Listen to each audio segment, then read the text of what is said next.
If you're listening to this podcast, it means you're ready, no, more than ready, to have a major breakthrough in your business. You're hungry for change and you're hungry for growth, and that's why you're feeding your mind right now with all this valuable information. But to drive those changes, to be really smart about what you're doing and to make the right choices before you take massive action, you need help from someone who's been there, someone who's going to coach you through it, even just someone to get you started on your journey. That's why Tonny Robbins is offering a free one-to-one business strategy session from one of his top business coaches, a $600 value, completely free, no strings attached. That's right, if you're listening right now, you can go to TonyRobbins.com/CEO and sign up for a free session with a member of Tony's team who's helped business owners like yourself overcome their obstacles and set them on the path to success.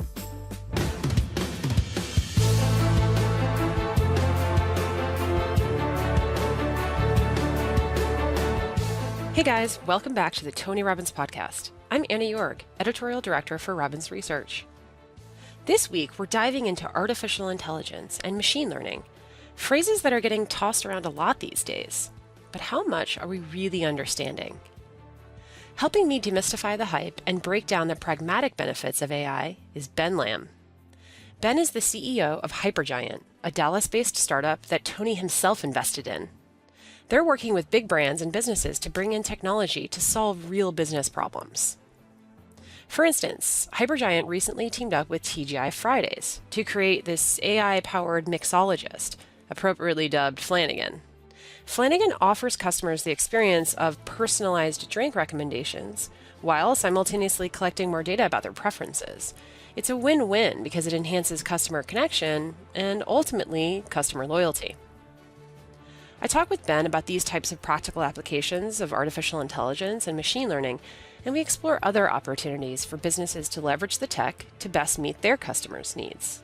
Because most industries are actually using really outdated practices. And as we enter this new era of AI solutions, it's time to initiate change and encourage your team to start thinking forward. Welcome, Ben, to the Tonny Robbins podcast. Yeah, thanks for having me. I'm excited to be here. Of course. So we're really excited to learn about your latest company called Hypergiant, which Tonny Robbins is an investor in, and it's one of the things he's most passionate about in the coming year. It launched with this goal of bringing the power of AI or artificial intelligence to big brands. But this is a space that people really don't know a lot about. And I'd love it if you could just tell us more about the company, what it does, and how we should think about artificial intelligence. Yeah, so big question, lots to unpack there. Hypergiant, kind of started out of this need where we've seen kind of the rise and fall of artificial intelligence, over the last decade, really, where people are starting to look at, how can we use machines and how can we leverage data in interesting ways where machines can take all of this data and actually start looking for inferences, looking for correlations, and actually, not just automating processes, but also, giving humans better data for them to actually make decisions.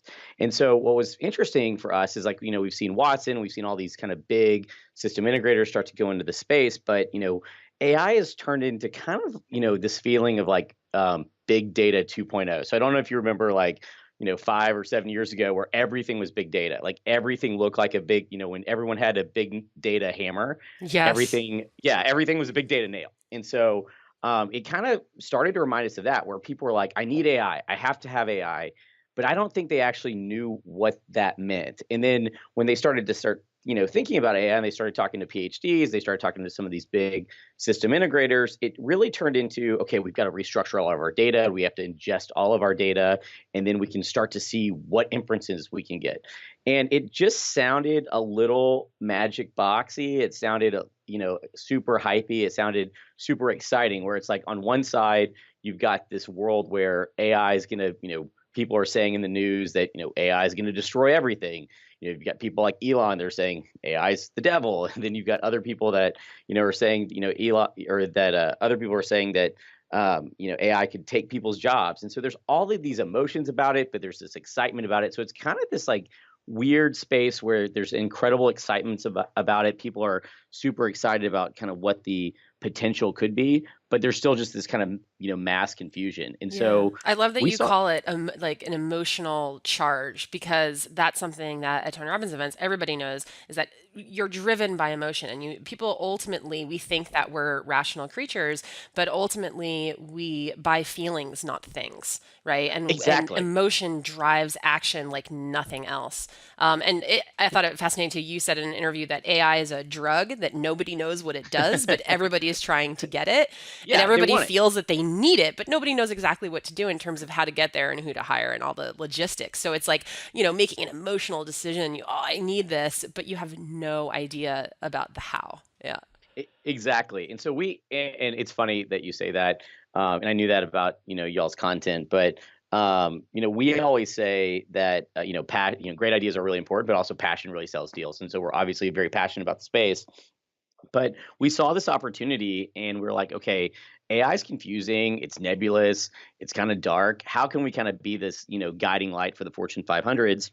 And then how, in being that the space is so big, how can we create something that's, really, impactful, but also, has the opportunity to work with startups, has the opportunities to look at market trends and build products, and then also think about how we can service some of these, big Fortune 500s and even smaller companies and get them kind of into AI and kind of start to demystify AI and de-hype AI and really just kind of roll up our sleeves and say, okay, AI is not this magic thing that people throw around. It's actually just a tapestry of technologies, and it's a different way of looking at data, right? So it's like, I'm going to butcher this quote because it's not, and I didn't do this, but there's some research quote that I've heard like 1,000 times, been in the news.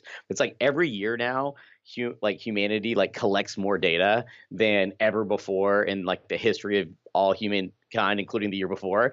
And so with all of that data, AI is really just a way to kind of start to use algorithms, start to use technologies where we can start to sift through data, look at correlations that may have been there, but the technology wasn't in a place where we could actually find it. One of my favorite things about AI, one of my favorite stories was this was, I think it was last year, where NASA announced we found 5 new planets, but they didn't go out and like you know build out a new telescope or leverage new technologies. I think they worked with Google and just literally used deep learning and machine learning technologies to go through tons of data that they had that was actually 5 years old to Wow. find these planets. So like the discovery of these planets was there, and Yeah. so We're there's sitting on all our of answers. We just it, aren't. Yeah. exactly. Yeah.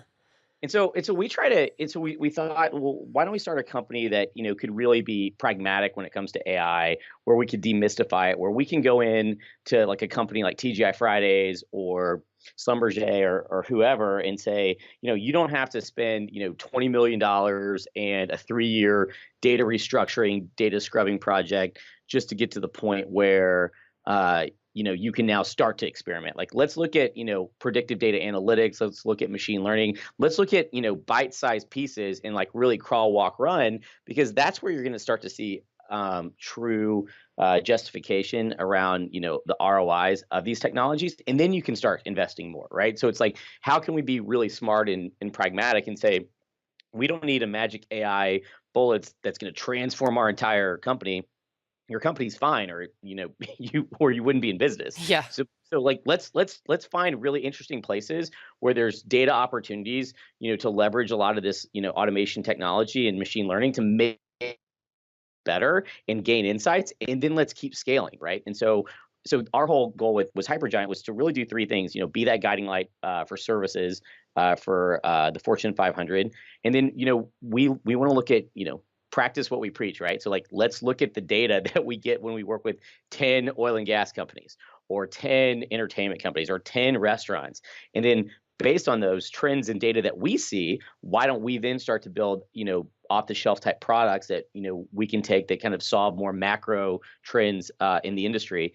And then last is, we have a venture arm where, while Tony and other people invested in us, we're also looking at, there's a lot of great girls and guys that are solving really targeted problems in AI. And, let's go find those companies. I've done a bunch of different companies over the years. I've invested in a lot of different startups. Let's actually, find really great startups make some investments in them, and then bring them in as a part of the solution into these companies. So then, kind of helping these big brands, interact with awesome AI startups. Yeah, I love that you have this sort of three-pronged attack, because I think a lot of the frustrations that business owners have is they'll hire somebody to come in and look at their data, look at their processes, and it's traditional consulting, right? That's the traditional Right. consulting model. And then they say, okay, this is your problem, this is your solution, and then they don't actually execute on the solution because they don't have the products built or they don't have access to these innovative niche startups that are creating technologies that can then be applied to solve that problem. So it's really interesting. And then you're also not going the straight up product route either. It's like a blend of the two, or rather the three. So when you approach a client, do you have a particular, given that you have these, three incredible, I'd say a three-pronged attack, right? But you've got these three arms that are all helpful to help you solve problems that clients have. Do you have like a particular process or a way that you approach businesses that's unique? Like, how would you evaluate a potential client and how do you start thinking about what solutions to bring them? No, it's a great question. The reason why we did this kind of three-pronged approach is that we don't believe that we have all the answers. Like, I don't know if everyone that is the CEO and founder of an AI company says that, but we don't have all the answers. There's great people out there that are solving different problems. We want to invent some technology. We'll probably leverage other technology. So that's why we kind of had this three-pronged approach of like, I think there's different tools for different problems. And so, when we go into a company, this is going to sound super cheesy, I feel, but it's true, is we listen. We just go in and listen. One of the biggest things that, it's been very polarizing in the industry where some people are like, we absolutely love his stance on this. And then other people are like, we absolutely hate his stance on it. But my view is that, so much of AI, at least in recent years, is technology first. It's not been business first. They go in and it's like, I have, a natural language processing solution. And so every problem you have is a Yeah. natural language processing thing. And so we try to, we really, while we viciously love technology and we love artificial intelligence and we love all of the facets of that phrase, we ultimately, we're here to help businesses, right? And so the first part of what we do is really just go in and listen and educate. And so it's funny, people ask me like, well, is IBM your competitor, or is Deloitte your competitor? Who's your competitor?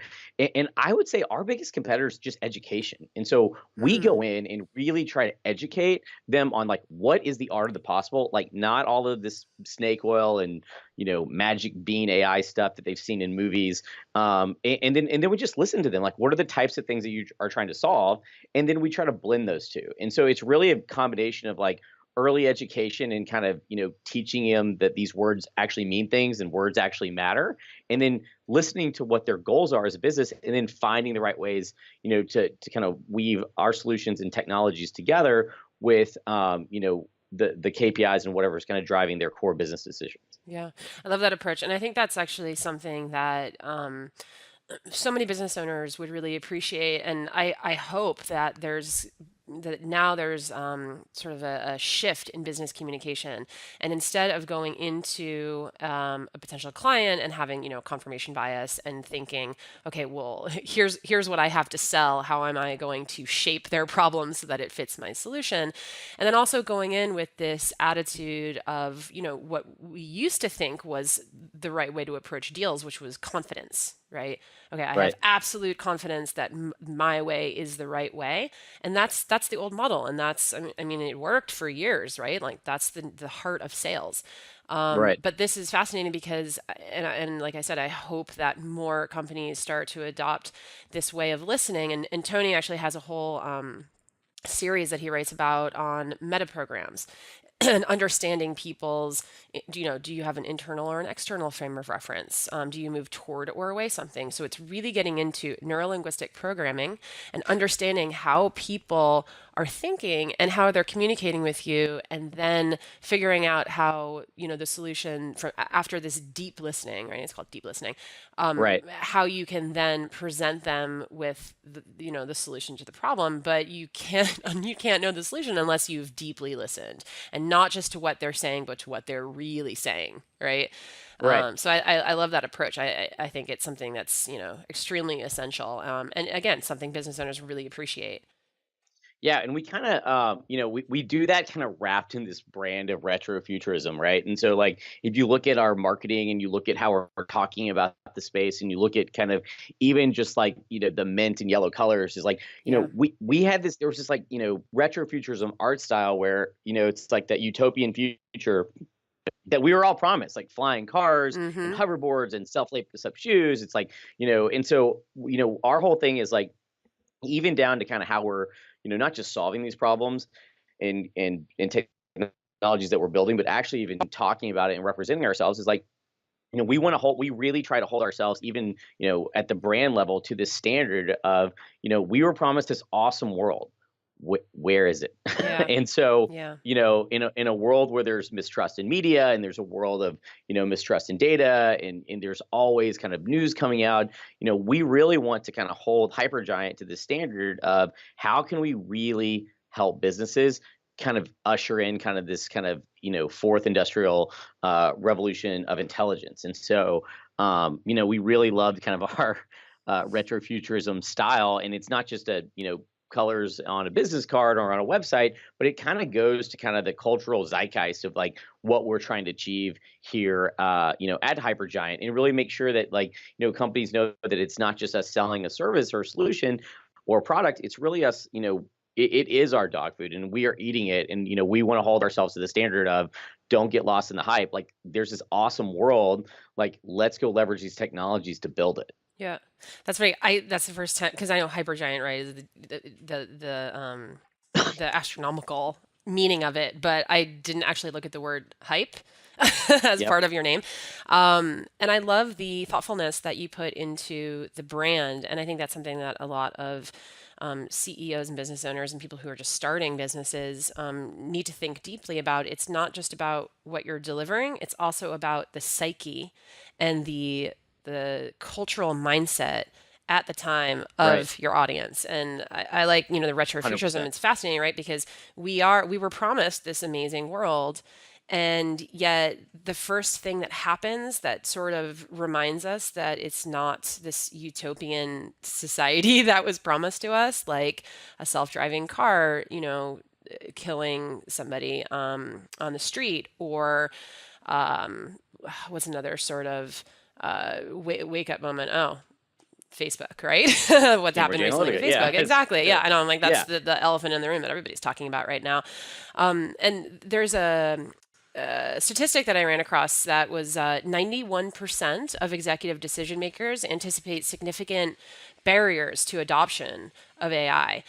Is that something that I mean, it almost sounds like on a business level, there's a lot more hesitation around it than there is on a consumer level. Like consumers, like yes, yes, yes, like let's move into the future. But what is the hesitation on the side of businesses? Well, I think it's a little bit of, I think you're 100% right. But I think that the reason for it, and this is just kind of my speculation, is we went through kind of this like back end modernization that occurred with the rise of mobile. So everyone needed a mobile app. Everyone couldn't get it fast enough. Everyone was selling mobile apps. I was obviously in that space for a while. But what was interesting is that companies didn't just have to go build a mobile app. They didn't have to just go find a company to do it. They also had to completely rethink. Okay, the mobile app has to do something. So we have to tie into backend services. We've got to worry about security. So there's this entire, what the rise of mobile. There was this in the Internet of Things. There's this entire kind of legacy. I've got to redo all of our backend APIs so that external services can talk to it, right? And so that was painful because mobile went really, really fast. And so if you now look Yeah. at technologies like AI that have all of this promise, and then you start talking to some of the, initial leaders and the big consulting firms out there that were talking about AI, a lot of them look like big data, projects. And it kind of gave them, I assume it kind of gave a lot of companies kind of heartburn of like, okay, I've got to go spend, $20 million in 3 years to see what happens, right? And Yes. so I think that a little bit of kind of the mysticism and confusion in the space, coupled with some of these big price tags early on by couple individual companies, Yeah. has caused people to be like, okay, we're really excited about it. We need it. Our board's asking for it. Our Hmm. investors are asking for it. The press is talking about it. But I don't want to be subject to a massive bill in 3 years to then come out and say, okay, it didn't really do anything. Yeah. And so I think I'm actually really happy that there's that skepticism, because it really gives us an opportunity to come in with this different approach, and it's really resonating with businesses. And so I think that, the while the skepticism is definitely there, um I think it actually gives, for us, we look at it as a really great opportunity, because customers are actually trying to learn from kind of the lessons of Big Data 1.0, and learn from their kind of, entire API modernization and the rise of mobile. And so some of those, scars are still a little fresh, because Yeah. I mean, that wasn't that long ago. And Hmm. so I think companies are like, actually trying to learn and be educated on these technologies, which is awesome. Yep. And I think too, you said there was a lot of over promising and under delivering. In some cases too, they were trying to tackle projects that were just enormous. And I think what I'm interested in hearing about, and I think our audience is as well, is, instead of having to rejigger your entire strategy to fit the solutions that AI offers, there are small things that you can do, right? Like kind of go back to the root of test and iterate. So, for instance, Tony Robbins, we have a messenger bot. So you can go Right. on Facebook Messenger and you want to know when the next event is, or you want to get updates from this podcast or from the blog, you can get those automatic updates. And that's a relatively minor technology it just complements your business. It grows your Right. business in small ways. It expands your engagement in small ways. It has the potential to make massive impact in the future, but it doesn't, you don't have to change anything that you're currently doing in order to fit that in. What are some of the things that you guys have done or are doing with clients that you can speak about, that are examples of, small things that you can do? Yeah, so I'll use the TGI Fridays, because we can talk about it publicly. It's getting great reviews. Yeah. People think it's sexy, and Uh-huh. it is, but I'll tell you. But when I tell you about the data and what it actually does, you're gonna be like, oh, that's actually the sexy part, not Yeah. the AI mixologist. But Yep. TGI Fridays, which I think everyone knows from the '90s and before, right? This like awesome restaurant that's kind of like one of America's restaurants, Oh, like for sure. one of Classic. their main one of their main executives, Sharif, says, he loves to say that we're actually like a 50-year-old startup, and we're reinventing ourselves, and we're the only restaurant that owns the day of the week. And so they see that there's this kind of like interesting, awesome kind of modernization that's going on at this brand. And so when we went in and started talking to them about artificial intelligence, because they were really just excited about it, but kind of like I mentioned earlier, with a healthy skepticism, they're like, what's actually possible, and like how could AI really help us drive value to our customers. And so then we just started talking to them, and listen and really listening to them, and trying to understand what are their goals. And what was great about Fridays is they know who they are, they know what they were, they know who they want to be, and there's kind of this entire kind of remodernization, not just from a technology perspective, but also from like an in-store perspective. They were redoing all the restaurants, a lot of the tchotchke type stuff's going away, and it's kind of they still want to be kind of that neighborhood happy hour about apps and social with your friends, right? It's a place Yep. that they want you to come into the bar and also have great food. Yep. The bar is kind of central to kind of what their vision is from the past and for the future. And so they told us, that their goal was, how do we get people, into the restaurant, into the bar with their friends, and how do we better serve them? And then how do we know more about them so that we can better serve them, not in a, creepy Facebook way, but in a real way. Like, how can I, better serve Yeah, meet Ben? their needs. Yeah. Exactly, Yeah. and meet them where they are. And so we came up with this concept called, Project Flanagan, which is really an AI mixologist. So then, obviously, when we announced it, the press is like, AI mixologist, it's amazing. It's a bartender Yeah, from with an like a Irish movie. name. Yeah, Yeah. exactly. And like we just kind of named it from cocktail. Yeah, yeah. And some of you are too young to know what I'm talking about. But that's okay. But but our whole thing is like, well, if we're going to focus in the bar and we want to focus on consumers, you've got a new app, you've got loyalty, you've got all these different things. Why don't we try to start to understand kind of, what are people's flavor palettes, right? Like what are people buying in different regions? What are you as a loyalty member, buying from a food perspective? What are you drinking? So we can really do two things for the user initially. Number one, we can recommend great drinks to you based on what the season is, what other people are doing, time of day, your specific flavor profile. We can start to recommend drinks for you that maybe you didn't know or try. But then also, we ingested a lot of different data from TGI Fridays, you know, uh, data sets and their kind of executive bartenders, and we train the system so that we can actually make the system can actually make drinks. Now, will all of them be amazing and perfect? Probably not, but we could actually make like the Ben Lamb cocktail, right? And then Hmm. I can take that and say, oh, this is a cocktail that maybe it's I'm not a bartender, but maybe it's partly margarita and maybe a hint of mojito or something like that, and I'm like, oh, this came together really well. And based on kind of the rule sets that we gave the system and the data we gave the system, and then my particular kind of ordering history and flavor palette and kind of the way I've trained the system personally, I could come up with like a drink that may be awesome, and I could share it with my friends. And it's like, hey, go try the Ben Lamb cocktail. Here it is. And you could go in and experience that custom drink, and then maybe there could be some magic drink that TGI Fridays actually discovers out of this. And so that's Mm. awesome for the user. But then also for TGI Fridays is they can say, not only is there one awesome drink that comes out of this that we can put on our menu, or name after a customer, but interestingly enough, we can start to say, okay, well, in the summer in Texas, 80% of our population aren't Yeah. drinking bitter drinks. So Yeah. we need to Adjust. bring more sweet cocktails and other types of cocktails and refreshing drinks to the forefront. And I think some people could say, well, that's you should just know that, but unless you actually look at the data, you're just kind of guessing, right? And so Yeah. and making a lot of assumptions. And so they can actually start to look at a macro level, and look at all these different correlations to better service their customer. And then you, as a customer, can have a really individual experience, right? And so the more you spend time, with the system, the more it knows you, the more it can recommend. And then over time, I think there's probably opportunities to take that to the food category and other things. Obviously, making drinks is much easier than a preset menu. Hmm. But there's a lot of implications from that. And so while it sounds like sexy of like, oh, an artificial intelligence mixologist, it's really just about looking at data and making it's really almost like a humanization for the customer for TGI Fridays, which I think is pretty awesome. Yeah. Where are the data points coming from? Because I think a lot of businesses struggle with like input, right? Like how do they get the data? You mentioned order history, but is there anything else?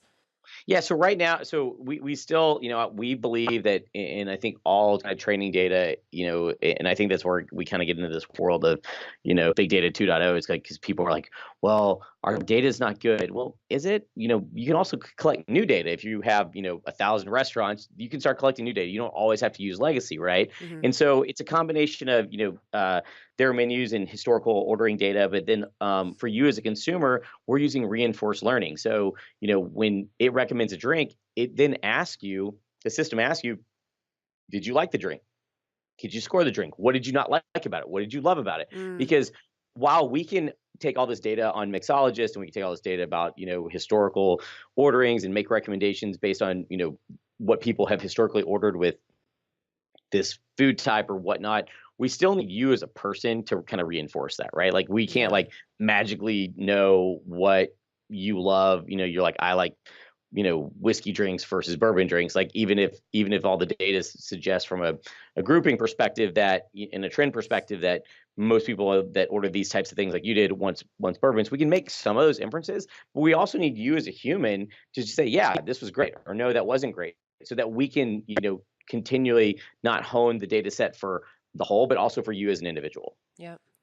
And I think a big pain point for businesses is how do we get more data about our customer because they know full well that how important it is to really understand your client, right? And use that information in order to better serve them. But one of the problems is, we want more in our CRM, we want, more robust data sources and the whole deal. And they talk about surveys and ways that they can gather data through, multiple sources. And it's a bit overwhelming, to be honest.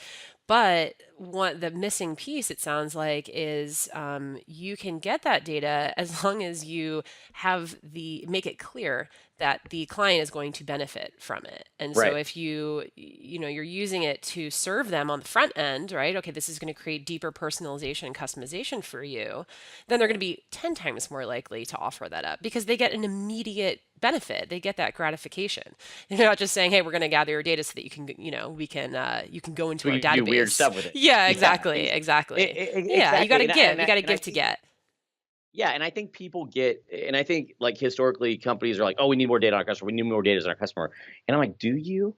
Like, Mm, or do you need the right data on your yeah. customer? Like, do you need more? Do you need to know that like they're a part of this soccer club? Do you really need to know that? Or do you, if you're TGI Fridays, do you need to know what they like? Or do you need Yeah. to know when they want to eat? Like, what's their eating habit? Like, you need to know different data. And I think that there's kind of been, to your point, this like, oh, we've got to collect more data. And then, in this world that we're kind of living in with Facebook and with the election and everything else, Hmm. people, are kind of, nervous about their data, and they should be, right? And so, to your point, which I think said it perfectly, there's got to be that give and get. Like, I want to build trust as a customer of TGI Fridays with Fridays, and the only way I'm going to do that is if I know that the things I give them, I get out of it, and I respect that relationship, and I respect the data that I'm giving them. And so, collecting data for the sake of collecting data is just weird and creepy, right? And so, Hmm. on a customer, and so I think that you've got to really build that trust, and you've got to make sure that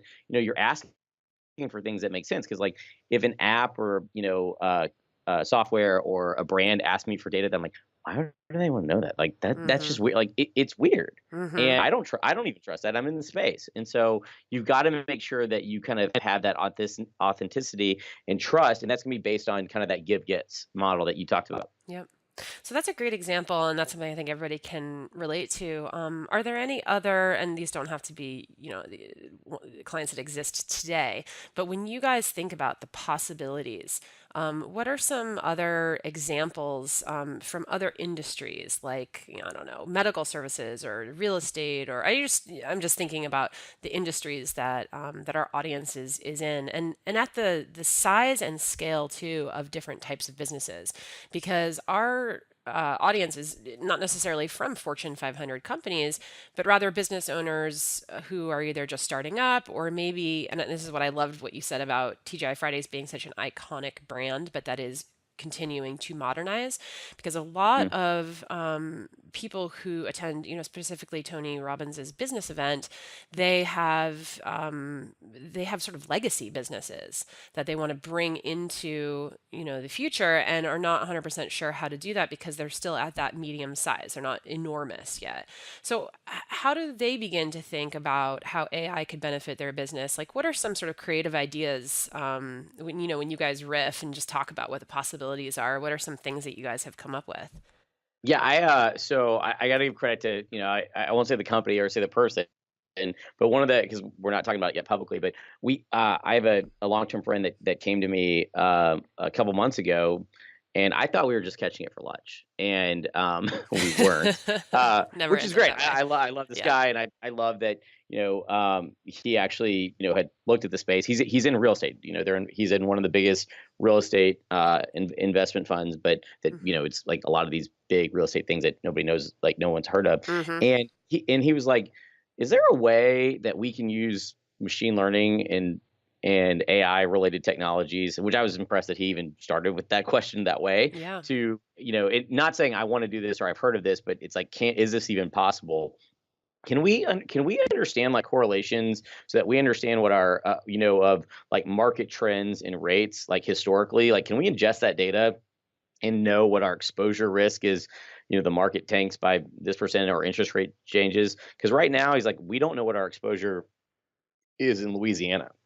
He's Hmm. like, so like, he's like, if we have one of our limited partners call us and they say, what's our exposure on this, on the properties that we own in Louisiana? He's like, we call analysts and we kind of go figure it out for them. But he's like, that's not in real time or even near real time. It's like it takes a couple days. Mm-hmm. And I was like, wait, so you're telling me that you guys and other real estate companies have, hundreds of millions of dollars or $1 million or $1 billion, regardless of whatever scale, it's still the same. But you're actually understanding, or you're actually like, there's not any way that people are pulling that data together and doing correlations against it and making recommendations. They're like, systems aren't doing that. And they're like, no. He's like, we don't even. He's like, we kind of email spreadsheets all to each other. Wow. And I was like, are you serious? Like this is amazing Yeah. because it's a huge opportunity. And so that's an example of like, I think that a lot of times like real estate's, while it's great and we all use it, it's sometimes a lagging industry, Oh, right? for And so sure. Yeah. and Very so traditional. we see regardless of whether you're, buying and selling a couple houses or you're doing, international, casino type development, whatever scale, they're still using really antiquated old systems. And a lot of it's just kind of manual labor where you're like, taking in, data and putting it in spreadsheets and emailing them around. And then one mess up in the spreadsheet could throw off everything, right? And so there's just a lot going on, but a lot of that could kind of be automated, right? And so what I loved about the lunch, it wasn't that we had this massive solution that we're going to go kind of work on together, but it was just the fact that this guy that's not in technology, that is, in, just one of the partners at a real estate investment fund said, is it possible, right? And so I think those are the questions that, small, medium, and, large cap companies all across the scale need to understand is like, start asking, is it possible? And then doing the research and being educated, because it's amazing that, someone that was from this, super antiquated old school industry called me and said, I was doing research on this and I kind of think it's possible, but I just want to know, right? And so it's that kind of curiosity around these technologies that could lead to us partnering or them partnering with someone else or whoever to build this like massively transformative thing for the entire industry, right? And Yeah. push the entire industry forward. And I think that's what's, super interesting kind of about the space of kind of like what the ripple effects could be, from like just one person saying, is this possible? Yep. Now, what role was he in at that firm?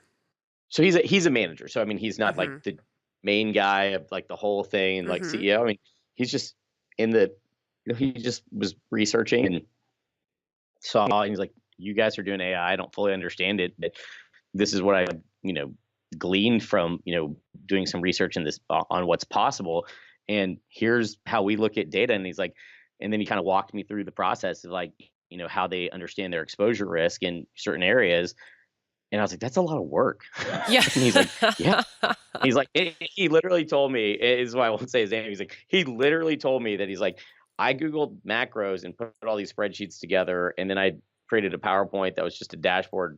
And they were like, we have to walk this up to the CEO and show it to him that you are the smartest person here. And I was like, well, that's awesome for you. It's awesome that you're pushing forward. But he was like, that wasn't that hard. And it was so amazing to this industry. Right. And so, yeah, and I mean, he's in midway in the company and just said, is this possible? And, now we're meeting with their leadership team and talking to them about kind of what is possible. And it's great, but it all started with, hey, the way we're doing it seems like a lot of work and machines could probably help take some of this off our plate and make it better. Yep.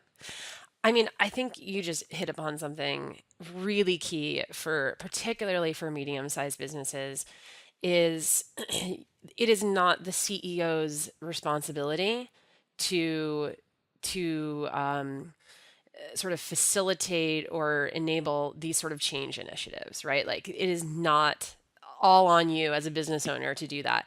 And we actually have, Tony has a whole thing around how to encourage employees to innovate. So how to build a culture of positive change.